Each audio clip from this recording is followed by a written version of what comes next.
Welcome sa ating YouTube channel, Main Churn Updates. For today's video, pag-usapan po natin, mga kaaldab, ito nga pong pelikula ni Alden na ang title ay Big Tiger. Ito nga po yung pelikulang pinaghandaan po niya at kumuha pa ng mga bigating artista o yung mga outside o yung mga baguhang mga artista na galing pang abroad para nga po bumida dito sa Big Tiger, no? Dahil hindi lang po siya hindi po siya bida dito, kundi first ever kontrabida role ni Alden Richards. Ito yung temang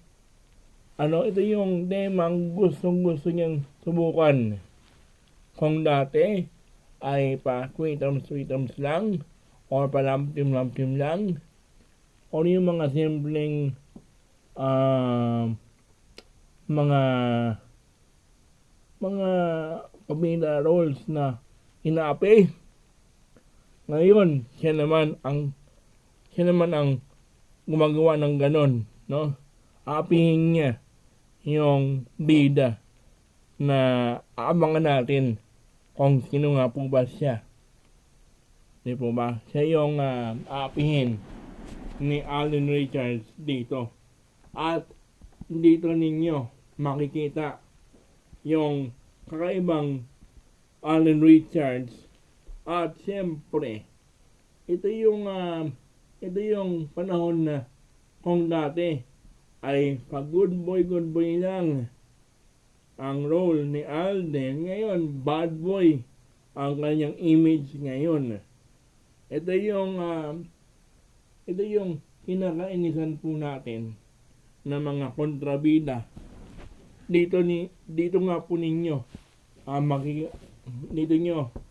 makikita ang isang Alden Richards na kinakainisan ng taong bayan dahil sa kanyang galing sa pagganap sa kanyang first ever na international scene or international project or pinikulang The Big Tiger, no? Mga kaaldab. At talaga namang kung kayo ay napapilip na ng mga Pinoy action stars noon at ngayon, o yung mga sabihin nilang natin na ni Arjo Atayde, ni Coco Martin, mga ganon, no? Ngayon, daigin pa ni Alden Richards ang dalawang kapamilya actor na yan, no? Daig na daig ni Alden Richards, si Arjo Atayde at si Coco Martin sa action scenes dahil siyempre pinaghandaan po niya ng gusto at nag-training pa po yan si Alden. Kaya sigurado po ako na maganda ang kinalabasan ng pelikulang The Big Tiger ni Alden Richards. At siyempre pa, hindi nga po pwedeng mawala si Maine Mendoza dahil siyempre proud na proud ang kanyang asawang si Maine sa mga nangyayari ngayon kay Alden Richards, di po ba?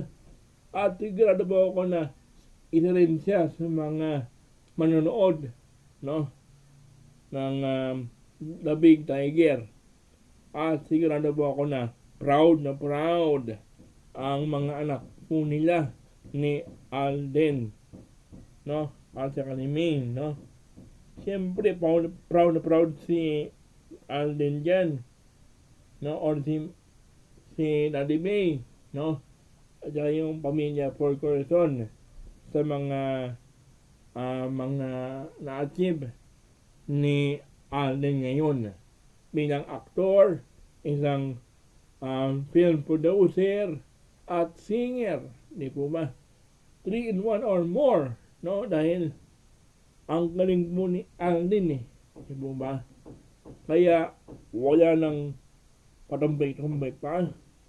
Action na to, guys. Kaya abangan po natin sa mga sinihan itong The Big Tiger ni Alden Richards. At siyempre pa, kung hindi lang kayo makapanood, ay abangan po ninyo yan sa Netflix dahil sigurado po ako na i-upload po yan sa Netflix very very soon or sa mga streaming platforms, no? Yan po yung ating dapat abangan ngayong 2026 ng Alden Richards, no? Hanggang dito na lang ang ating video. Don't forget to like, share, and subscribe para updated kayo kay Maine at kay Alden. See you on my next video. Bye-bye!